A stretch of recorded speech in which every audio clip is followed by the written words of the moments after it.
Nou kyk, vandag het ek nou weer 'n interessante ene, nee. Ek stel jy belang om chakel en daai goed te maak. Kort een van daai goed, nee. 'n killen, nee. Ja, ek dink dis min of meer hoe jy hom uitspreek. Okay. Ons is hierso by Alan Campbell en hierso by Tsanin. Hy gaan ons meer verduidelik presies hoe gebruik hulle daai goeders van Jansmeer en is hierdie nou actually 'n produk waarna jy net kan kyk. Kom ons luister 'n bietjie. Alan, hoe gaan dit? Gaan baie goed, dankie. Eerste klas, dankie. En baie welkom hier in die Laagveld. Dankie baie. Kom hier baie en jy so nou en dan, nê. Verduidelik my gou.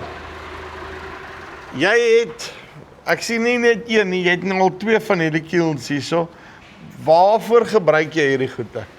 Ek is eintlik 'n paletmaker. Ek maak al sedert 1977 palette. Ja. Hoofsaaklik vir die sitrusbedryf. Dis palette wat uitgevoer word en ons maak elke jaar omtrent so 200 000 palette. Liewe ouers, dis nou hierdie, dis nou ek neem aan dis nou so met jou eie palette wat hier is, nê. Ja. Okay. En nou hoe kom jy nou van palette af op charcoal uit? Wel, as 'n ou daai soort van hoeveelhede palette maak, kan jy self dink hoeveel afvalhout daar is, want die hout wat ons van die saagmeulens af kry, word nie op maat gesaag nie. Ons moet dit hierso kruissaag sodat dit op maat is. En daai afval het ek al die jare net weggegee. Al sedert 1977 ry die plaaslike bevolking dit van ons al weg gratis. En ek het in die begin van verlede jaar begin wonder of daar nie iets is beter is wat ons daarmee kan doen nie. En soos wat die kom ons sê maar die noodlot of die geluk dit wou hê, of die besturing dan eerder te sien ek jou video wat jy by Nampo gemaak het van die produk wat Jan Daniel hulle bou en toe het ek hom gaan sien en toe van toe af soos die Engelse sê since then it's history. Nou en jy het eers begin met een, nê? Ek het eers net die een gekoop verlede jaar in Augustus en ek het in die begin van hierdie jaar weer by Jan Daniel hulle een bestel. Hulle het hom so die einde van Januarie hier afgelewer.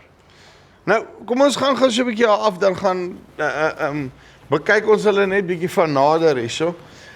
Sê my net so vir interessantheid dan nou, hoe moeilik is dit om nou actually met die goeders te begin werk en om nou aan die gang te kry? Of moet jy nou maar net weet hoe om vuur te maak?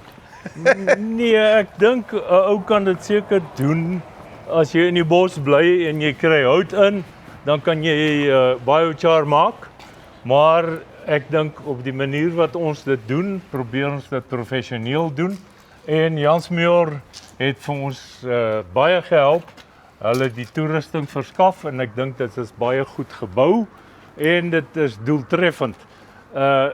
Gelukkig vir ons het infrastruktuur, vragmotors, verguisers.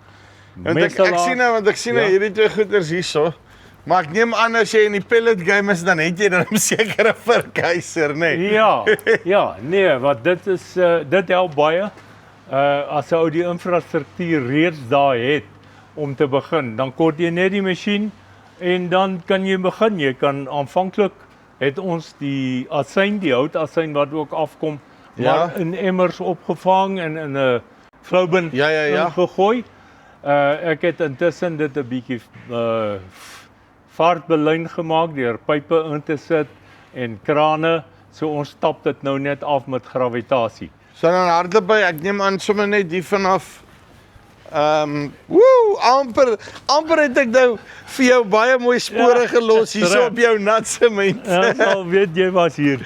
Wat ons gedoen het, ons het waar die pype waar die houtasyn uit die retort uitkom uit die kondensers uit, het ons pype onder die grond deurgesit met krane. Aha, dis nou hierdie. Right. En dan graviteer dit maar nou hier af tot in 'n vloubin wat ons daaronder het. Dan kom hy nou basically hier uit. Dan kom hy hier uit. Ons het 'n pyp wat ons daar insit. Ek is altyd vir my interessant om in die oggend te kyk hoeveel asyn kry ons. So dan sit ek die pyp daar in die vloubin, ek maak die kraan oop en Ons stap al die asyn af vir die vorige dag gemaak het. En hoe lank vat dit nou vir hom vandat jy nou die palette ingooi? Want ek neem aan julle, ek wel is dit klaar gebreekte stukke en so. Ja, dis klaar gebreekte stukkies hout. Ons gooi dit in die oggend, ons steek hom aan die brand Ja, en ons steek hom maar in die loop van die dag tot so by 5:00 se kant en dan los ons hom. Môreoggend haal ons hulle uit. ja. En op hierdie stadium, omdat ek reeds 'n mark ontwikkel het vir braai charcoal, verpak ons dit in sakkies soos daai. Yes. Maar uiteindelik as ons opset verfyn het, verwag ons dat ons dit in sulke tipe tough bags 'n kubieke meter op 'n slag sal kan versprei in Johannesburg of Pretoria te stuur. En sê vir my maar, is dit nie 'n baie, want soos ek dit verstaan het, hierdie is 'n baie hoë kwaliteit charcoal wat daar uitkom. Ek wil amper sê hy kan meer gaan vir jou. Party van hierdie ouens wat mos die smelters en daai tipe van goed ook het. Dis presies dit. Dis hoër kwaliteit as die gewone charcoal wat gebruik word vir braai.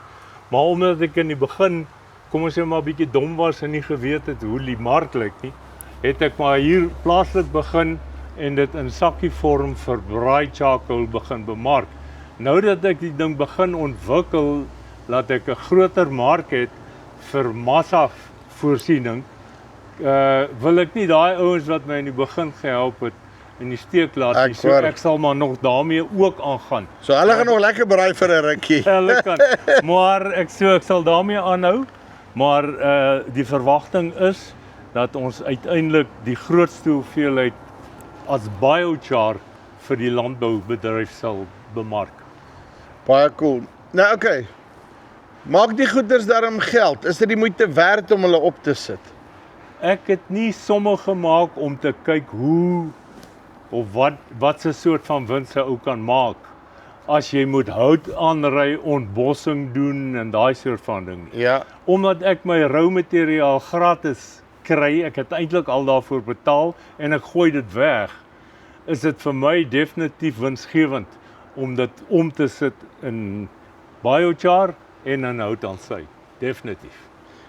So dit is nog een van daai goeders, as jy rou materiale tot jou beskikking het, is dit iets wat definitief sal sin maak.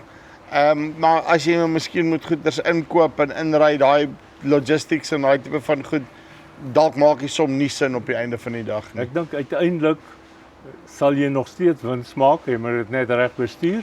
Want dan het jy al 10 nodig, nee. Ja.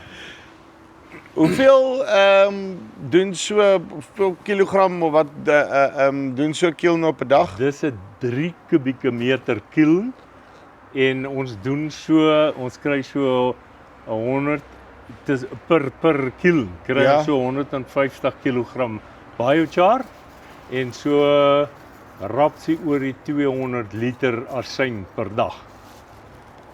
So dis 'n interessante mark, as mens nou gaan kyk na daai asyn en daai goede ook, wat nou weer alles, daar's 'n klein huisie vol goeie goed wat hy ook mos nou weer het wat help ensovoorts, maar dit wys mens net jy kan altyd iets doen met jou afvalproduk as jy net 'n bietjie uit die boks uit dink. Definitief.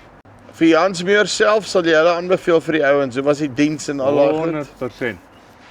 Al twee die manne wat hier by my was om die masjiene af te lewer, was baie opvaardig.